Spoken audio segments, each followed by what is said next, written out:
What is the most difficult part of Scrum to master, and why? Well, one of the things we say in a lot of the courses is Scrum distilled into two words is done increment. And the hardest part about Scrum is to consistently deliver done increments. And not just done in terms of we finished it, let's add it to the stuff of finished stuff, but actually done in terms of released, out the door, validated in terms of being able to solve the problem we thought it would, and in terms of people are willing to pay for this, actually valuable.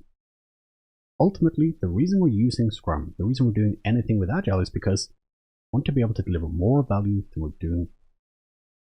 We want to be able to survive and thrive in this competitive market. And that's difficult, but we still have to do it, because otherwise we won't be around to operate. And that is why the hardest part is actually getting stuff done consistently. Now, if you're not sure what Scrum is, I've got a little overview on this page right here. So if you're wondering what all this stuff is, I'll take you through it very quickly. Scrum looks like a lot, but at its core, it's actually pretty straightforward. Scrum, if you start from the start, is really about having some stakeholders who have a problem or a need that needs to be addressed. They probably find some kind of product owner, which would be the person who figures out, based on all of their different opinions, which direction should we take this? How do we maximize the value in order to solve this need or problem? And together with the stakeholders, they create this product goal. And I like to think of the product goal as the reason the Scrum team exists. The desired future state that we're trying to get to through the efforts of what we're delivering with the Scrum team. Now, once the product goal is created, they create this product backlog, which is, all the stuff they think is needed to get to that product goal. I like to think of it as this is why we're here, this is the main thing we're trying to achieve, and this is our current best guess for how to get there.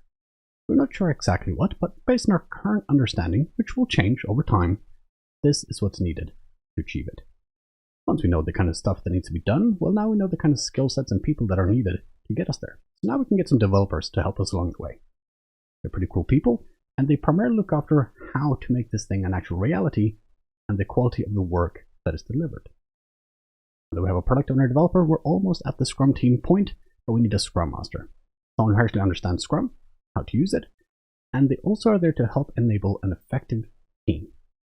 And an effective team, of course, is a team that is able to consistently deliver done increments. So they have their work cut out for them. So, value maximizer, the people actually getting stuff done, and someone who's there to enable them all to do that